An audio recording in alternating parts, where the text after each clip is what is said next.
प्रभु यीशु मसीह के नाम में सबको सलाम। परमेश्वर का धन्यवाद करते हैं। आज के दिन तक पिता ने हमें सबको संभाल के रखा और फिर से हमें ये मौका बख्शा है कि हम परमेश्वर की महिमा के लिए आपके सामने छोटा मैसेज लेकर जो हम आए हैं वो आपके सामने रख सकें। और आज का जो मैसेज का टॉपिक है वो जवानों के लिए है, जो मिस्टर मसीह हमारे लिए लेकर आए हैं। आइए हम इनके लिए प्रार्थना करें कि परमेश्वर इन्हें बल दे, अपनी समझ अकल बुद्धि ज्ञान दे, कि जो भी वचन हमारे साथ शेयर करना चाहते हैं वो उनकी ओर से ना हो बल्कि परमेश्वर की आत्मा इन्हें हमें समझाए। आइए प्रार्थना करें। धन्यवाद धन्यवाद धन्यवाद करते हैं महान दयालु पिताजी। आज के दिन तक आपने हम सबको संभाल के रखा पिताजी, धन्यवाद। इस समय में खास प्रार्थना करती हूँ पिताजी जिस मसीह के लिए पिताजी, क्योंकि आपने उनको चुना अपनी महिमा के लिए पिताजी। इसके लिए हम आपको धन्यवाद देते हैं पिताजी। अपनी इस समय समझ अकल बुद्धि ज्ञान से नहीं भरे पिताजी, अपनी पवित्र आत्मा की सामर्थ्य से भरे, ताकि जो भी वचन ये लेकर पिता परमेश्वर हमारे सामने आए वो ये ना बोले बल्कि आपका आत्मा हमारे साथ बातचीत करे। और इनके इस वचन के मैसेज के द्वारा पिताजी बहुत से लोग आपके पास आए, आपके नाम को जाने, और ख़ास करके जवान बच्चे पिता परमेश्वर जो भी गलत आदतों में, जो भी पिता परमेश्वर शैतान की गंदी चालों में फंसे हैं पिता परमेश्वर, वो इस मैसेज के द्वारा मैसेज को सुनकर प्रभु जी आपके नाम पर ईमान लाए, आपके पास आए प्रभु जी। दया करें महान पिता, बाकी के सारे समय को आप ही समर्पण परमेश्वर के यीशु मसीह के नाम से मांगते हैं, आमीन। Hallelujah hallelujah. सबको मेरी तरफ से, मेरे परिवार की तरफ से सलाम। बाप बेटा रूप के नाते आमीन। हम आज 12 अगस्त इंटरनेशनल यूथ डे पे यूथ के साथ जो बातचीत करना चाहते हैं, खुदा का वचन उसके बारे में क्या कहता है उसके बारे में आज हम पढ़ेंगे। सब उपदेश तक 11 बाब उसकी 9 आयत से लेके 10 आयत तक और 12 आयत की पहली वर्ष पढ़ेंगे। आए हम पढ़ते हैं। सबोपदेश 11 बाब 9 आयत से लेके 10 आयत तक और 12 आयत की एक वर्ष। परमेश्वर के वचन में इस प्रकार से लिखा हुआ है, जवानों को सलाह। हे जवान, अपनी जवानी में आनंद कर और अपनी जवानी के दिनों में मगन रह। अपनी मनमानी कर और अपनी आंखों की दृष्टि के अनुसार चल, परंतु यह जान रख कि इन सब बातों के विषय परमेश्वर तेरा न्याय करेगा। अपने मन से खेल और अपनी देह से दुख दूर कर, क्योंकि लड़कपन और जवानी दोनों व्यर्थ हैं। अपनी जवानी के दिनों में अपने सृजनहार को स्मरण रख, इससे पहले कि विपत्ति के दिन और वे वर्ष आए जिनमें तू कहे कि मेरा मन इनमें नहीं लगता। परमेश्वर के पवित्र वचन के पढ़े और सुने जाने पर उसकी आशीष और बरकत हो, आमीन। हालेलुया। आज हमने खुदा के पवित्र वचन में से पढ़ा है जो सबोपदेश 11 बाब 9 आयत से लेके 10 आयत तक और 12 आयत की एक वर्ष, जहां पर सुलेमान अपने एक्सपीरियंस के मुताबिक बातचीत करता है। वो लिखता है, सुलेमान अपने जीवन के जो जवानी के दिनों में उसने बहुत सारी बातें अपने जीवन में की, कुछ अच्छी की, कुछ बुरी भी की। उन बातों के द्वारा जब सुलेमान अपने वचन में लिखता है, वो कहता है, हे जवान, अपनी जवानी में आनंद कर और अपनी जवानी के दिनों में मगन रहे। सुलेमान कहता है, हे जवान, अपनी जवानी में क्या कर? आनंद कर। वो कहता है, हे जवान, अपनी जवानी में आनंद कर और अपनी जवानी के दिनों में मगन रहे। अपनी मनमानी कर और अपनी आंखों की दृष्टि के अनुसार चल। परंतु ये जान रहा कि इन सब बातों के विषय में तेरा क्या होगा, न्याय होगा। सुलेमान आज नौजवानों को कहता है कि ये जवान अपनी जवानी के दिनों में क्या कर, तू आनंद कर, अपनी आंखों की दृष्टि के अनुसार कर, लेकिन एक दिन एक समा ऐसा आएगा कि तेरा न्याय किया जाएगा। आज हम देखते हैं। और दूसरी बात जब वो कहता है 12 की 1 वर्ष में, अपनी जवानी के दिनों में अपने सृजनहार को स्मरण रख। क्या कहता है? अपनी जवानी के दिनों में अपने सृजनहार को स्मरण रख, इससे पहले की विपत्ति के दिन और वह वर्ष आए जिनमें तू कहे कि मेरा मन इसमें नहीं लगता। हर एक नौजवान के जीवन में ये सारी बातें होती है। जब मैं अपने जीवन के बारे में देखता हूं, तो जब मैं देखता हूं अपने जीवन के बारे में कि मेरा जीवन कैसा गुजरा, एक संघर्ष वाला जीवन था कि जब मेरी एज 17 साल की एज की करीब थी और मेरे फादर की डेथ हो गई। जब मेरे फादर की डेथ हो गई और मुझे उन दौर में, उस जवानी के दौर में, उस टीन एज में बहुत संघर्ष करना पड़ा, बहुत सारा संघर्ष करना पड़ा। और उस संघर्ष में मेरा सिर्फ एक ही मिशन था कि अपने परिवार को आगे लेके जाना। एक मिशन होना चाहिए। आज हर नौजवान का एक मिशन होना चाहिए, एक विजन होना चाहिए, क्योंकि खुदा का पवित्र वचन भी हमें सिखाता है। वो कहता है कि एक मिशन होना चाहिए हमारा, एक विजन होना चाहिए हमारे जीवन में। जब तक ये 2 बातें नहीं हमारे जीवन में होंगी, हम कभी भी तरक्की कर नहीं सकते। क्योंकि जब हम खुदा की पवित्र वचन में देखते हैं, मिशन के बारे में देखते हैं, तो खुदा की पवित्र वचन में देखते हैं, वहां पर मिशन के बारे में देखते हैं।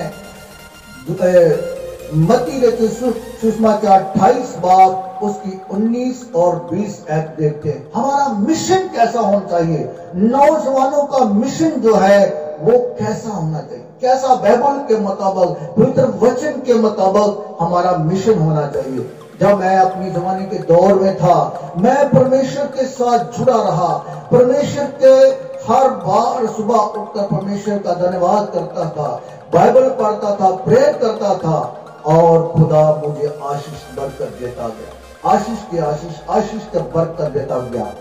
मैं अपनी जवानी के दिनों में एक बहुत बड़े चर्च का यूथ का प्रेसिडेंट रहा, एल्डर रहा, लीडर रहा, और आज खुदा अपनी खिदमत एक पास्टर के रूप में मुझसे ले रहा है।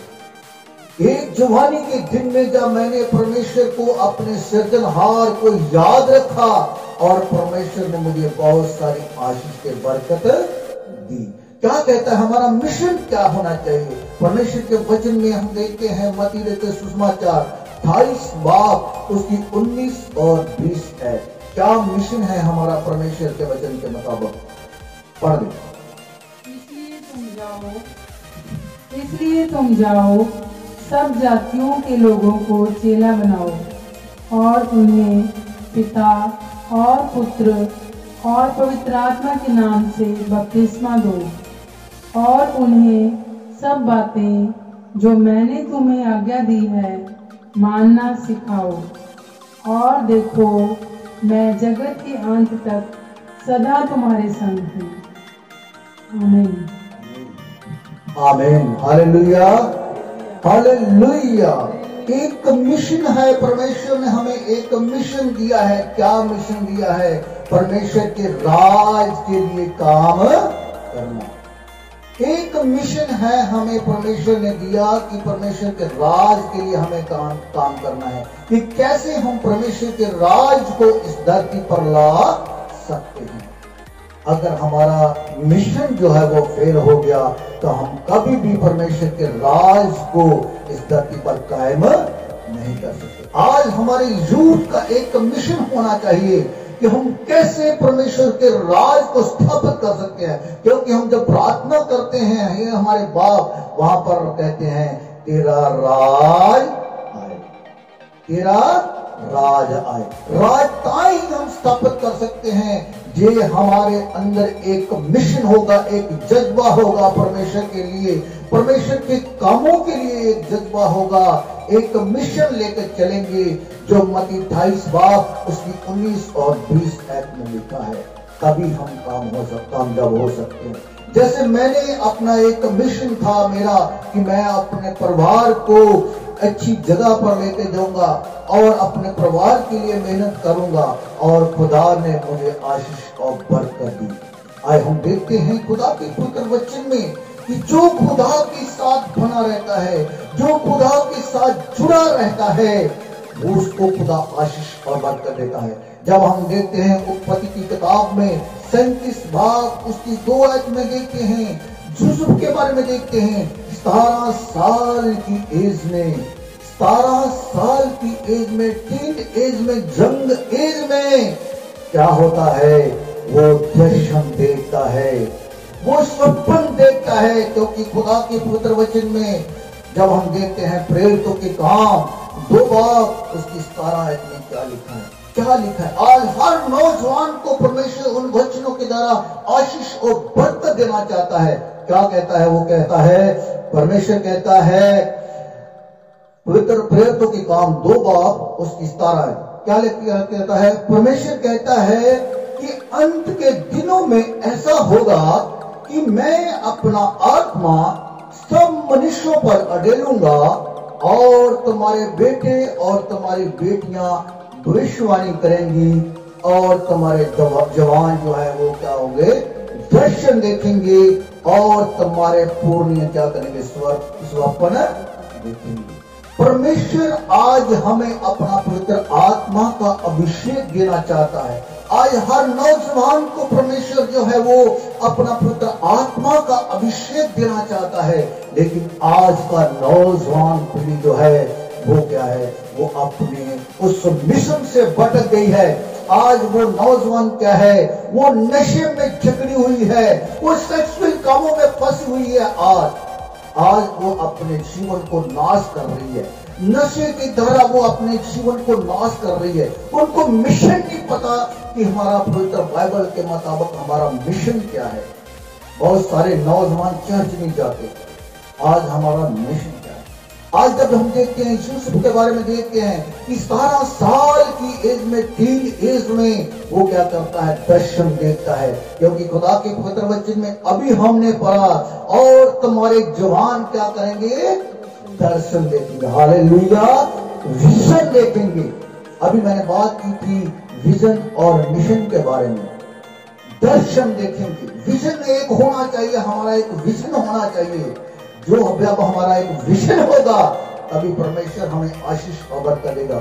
यूसुफ के जीवन में क्या था, उसने 17 साल की जीवन उम्र में परमेश्वर को अपना मुक्तिदाता ग्रहण किया, और परमेश्वर क्या कर रहा है उसके जीवन में जो है वो प्रेरितों के काम 2 बाब उसके 17 आयत के द्वारा क्या करता है, और तुम्हारे जवान क्या करेंगे, दर्शन देखेंगे। जब हम देखते हैं कि यूसुफ 17 साल की एज में ही दर्शन देखना शुरू करता है, परमेश्वर का दर्शन देखना शुरू करता है। वो जब क्या करते हैं, पोतीफर के घर में रहता है, क्या करता है, वो स्वप्नों का अर्थ बताता है। और क्या होता है, जब वो पोतीफर के उस मिस्री के घर में रहता है, उस नॉन क्रिश्चियन घर में रहता है, परमेश्वर क्या करता है, उसके द्वारा उस घर को क्या करता है, आशीष और बरकत। Hallelujah, hallelujah. परमेश्वर क्या करता है, उस धर्मी के द्वारा क्या करता है, उस परिवार को क्या करता है, आशीष और बरकत। क्योंकि खुदा के पवित्र वचन में लिखा है, यशायाह 28 बाब उसकी 26 आयत में, वहां वो क्या लिखा है, क्योंकि उसका परमेश्वर उसको ठीक ठीक काम करना सिखलाता और बतलाता। जब हमारे अंदर परमेश्वर का आत्मा होगा, जब हमारा जीवन पवित्र होगा, जब हम सुबह शाम परमेश्वर की आराधना करेंगे, प्रेयर करेंगे, बाइबल पढ़ेंगे, तो क्या करेंगे, हमारे जवान दर्शन देखेंगे, हमारे जवान जने भविष्यवाणियां करेंगे। आज जब देखते हैं यूसुफ के बारे में देखते हैं, वो जब वो खुदा के साथ जुड़ा रहा, वो दर्शन देखता था, वो स्वप्नों का अर्थ बताता था, और उसकी वजह से क्या देखते हैं, कहां से कहां खुदा उसे लेकर जाता है, कहां से कहां खुदा उसे लेकर जाता है। एक राजमहल में खुदा उसे लेकर जाता है, और उसकी वजह से क्या होता है, उसका परिवार जो है उस अकाल से क्या हो जाता है, बचाया जाता है। Hallelujah, hallelujah. उस अकाल से 7 साल उस देश में अकाल पड़ रहा, 7 साल उस देश में अकाल पड़ रहा, और 7 साल खुदा उसकी बुद्धि के द्वारा उस परिवार को, उसके परिवार को खुदा ने संभाल के रखा। आज हमारे जीवन में ये कोरोना का संकट है, बड़ी महामारी पड़ी हुई है, बड़ा ही हाहाकार मचा हुआ, जॉब चलेगी बहुत सारे लोगों की, बहुत सारे लोगों की आज इतनी हालात अच्छे नहीं हैं। ये तो कुछ भी नहीं, 7 साल, ये तो अभी साल भी नहीं हुआ, वो 7 साल देखो कैसे उसने अपने परिवार के लिए खाने का इंतजाम किया, रहने का इंतजाम किया, क्योंकि परमेश्वर उसके साथ। जब परमेश्वर हमारे साथ है तो वो कहता है, विपत्ति के दिन में भी मैं तुझे आशीष और बरकत दूंगा। हालेलुया। और खुदा के पवित्र वचन में देखते हैं कि जब इसहाक ने पहले साल जोता जोया, उसने 100 गुना फल। Hallelujah, hallelujah.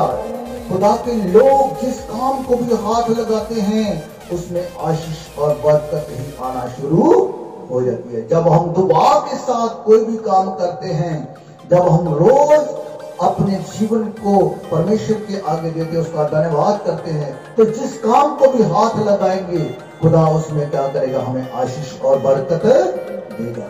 इसहाक ने पहले साल जोता जोया। उत्पत्ति की किताब में हम देखते हैं कि इसहाक ने पहले साल ही जोता जोया और 100 गुना फल लेके आया।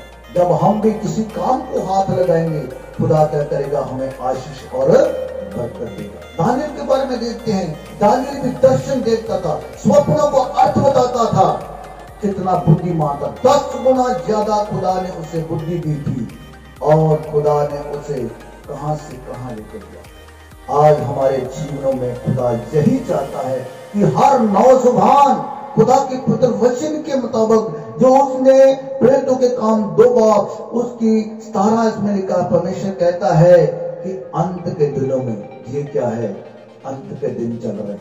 क्या चल रहे हैं? अंत के दिन चल रहे हैं। इसीलिए परमेश्वर कहता है कि अंत के दिनों में ऐसा होगा कि मैं अपना आत्मा सब मनुष्यों पर अडेलूंगा। किन पर अडेलूंगा? सब मनुष्यों पर अपना आत्मा अडेलूंगा। उन पर अडेलेगा जो परमेश्वर के साथ जुड़े रहेंगे। और वो क्या कहता है, तुम्हारे बेटे और तुम्हारी बेटियां जो है क्या करेंगी, भविष्यवाणी करेंगी। Hallelujah, hallelujah. कहता है तुम्हारे बेटे और तुम्हारी बेटियां क्या करेंगी, भविष्यवाणी करेंगी, और तुम्हारे जवान क्या करेंगे, वचन देखेंगे। Hallelujah, hallelujah. जब हम देखते हैं खुदा के पवित्र वचन में, आज भी बहुत सारे ऐसे हैं, जब हम समसून के बारे में देखते हैं, न्यायों की किताब में, जब हम न्यायों की किताब में समसून के बारे में देखते हैं तो क्या देखते हैं, परमेश्वर ने उसे अपने काम के लिए चुना था। परमेश्वर ने क्या किया था, उसे अपने काम के लिए चुना था। आइए हम देखते हैं न्यायों की किताब उसकी 13 बाब पे, जब हम देखते हैं खुदा के पवित्र वचन में देखते हैं, न्यायों की किताब में देखते हैं, तो क्या देखते हैं कि परमेश्वर ने क्या किया था, परमेश्वर ने समसून को क्या किया था, अपनी महिमा के लिए चुना था। देखते हैं खुदा के पवित्र वचन में, देखते हैं न्यायों की किताब में 13 बाब उसकी 13 बाब उसकी हम 7 अर्थ पढ़ेंगे। परंतु उसने मुझसे कहा, सुन तू गर्भवती होगी और तेरे एक बेटा उत्पन्न होगा, इसलिए अब ना तो दाक मतू जहाँ किसी बाती की मदरा पीना और ना कोई अशुद्ध वस्तु खाना, क्योंकि वह लड़का जन्म से मरण के दिन तक परमेश्वर का नजीर रहेगा। हालेलुया। परमेश्वर का क्या रहेगा? नजीर रहेगा। वो पवित्र था, वो जब पैदा हुआ परमेश्वर ने उसे पवित्र आत्मा का अभिषेक दे दिया था, लेकिन क्या हुआ, उसने अपनी जवानी के दिनों में बहुत सारी गलतियां कर दी, बहुत सारी गलतियां करती, जहां तक कि उसने जवानी के दिनों में एक औरत के द्वारा अपने उस अभिषेक को क्या कर दिया? खो दिया। हालेलुया। उस अभिषेक को खो दिया, जो परमेश्वर ने उसे अभिषेक दिया था उसको उसने खो दिया। और क्या जो बल था, उसके जितनी सामर्थ्य उसके अंदर, जब हम उसको देखते हैं, पढ़ते हैं, जब हम नए 13 बाब से लेकर आगे तक पढ़ते हैं तो देखते हैं कि कैसा उसमें बल था, कैसे सामर्थ्य, लेकिन एक औरत की वजह से वो गलत सोसाइटी में पड़ गया और उसकी वजह से क्या हो गया, उसका सारा बल, उसकी सारी सामर्थ जो है वो खत्म हो गई। हालेलुया। आज जो हमारे नौजवान हैं वो क्या कर रहे हैं? नशे में और बहुत सारी बुरी बुरी आदतों में फंसे हुए हैं। वो अपनी अभिषेक को क्या कर रहे हैं? खत्म कर रहे हैं। जैसे समसोन ने अपने उस अभिषेक को खो दिया, आज हमारे नौजवान भी उस अभिषेक को खो रहे हैं। परमेश्वर नहीं चाहता कि कोई नाश हो, परमेश्वर चाहता है कि हर नौजवान लड़का लड़की बचाए जाए और वो दर्शन देखें, वो भविष्यवाणियां करें। Hallelujah, hallelujah. आए हम अपने जीवनों को परमेश्वर के लिए अर्पित करें, अपने जीवनों को दें। जब हम उसे अपना जीवन देंगे, वो हमारे जीवनों को बहुत सारा खूबसूरत चीज बनाएगा। Hallelujah, hallelujah. जैसे उसने यूसुफ को आशीष और बरकत दी, वो हमें भी आशीष और बरकत देगा। खुदा आप सबको बहुत सारी आशीष और बरकत दे। आमीन। बाप बेटा रूप आप बनाते। आमीन। आज हम एक छोटी सी प्रार्थना करेंगे और नौजवानों के लिए जो नशे की आदत से अपने जीवनों को नशे बर्बाद कर चुके हैं। सर्वशक्तिमान सत्य जिंदा खुदा, जमीन और आकाश के मालिक और खालिक पिता परमेश्वर, हर उस नौजवान को पिता परमेश्वर जो नशे की बुरी आदत से अपने जीवन को नाश कर चुका है पिता परमेश्वर, क्योंकि पिता परमेश्वर आपके वचन में लिखा है, सूखी हड्डियों जीवित हो जाओ। आज पिता परमेश्वर उन नौजवानों के ऊपर आपके प्यारे के मुक्तिदाता यीशु मसीह का सामर्थ्य लहू लगाता हूं पिता परमेश्वर, कि आज जब नशे की आदत से उनकी हड्डियां, उनकी जो नशे हैं वो कमजोर हो चुकी है, वो डेड हो चुकी है। पिता परमेश्वर उन सूखी हड्डियों में इसी वक्त जान आ जाए, इसी वक्त जान आ जाए पिता परमेश्वर। हे सूखी हड्डियों, प्रभु यीशु मसीह के नाम में जीवित हो जाओ। धन्यवाद पिता परमेश्वर। इसी वक्त पिता परमेश्वर उन तमाम नशे की दुष्ट आत्मा को प्रभु यीशु मसीह के नाम से बांध देता हूं पिता परमेश्वर।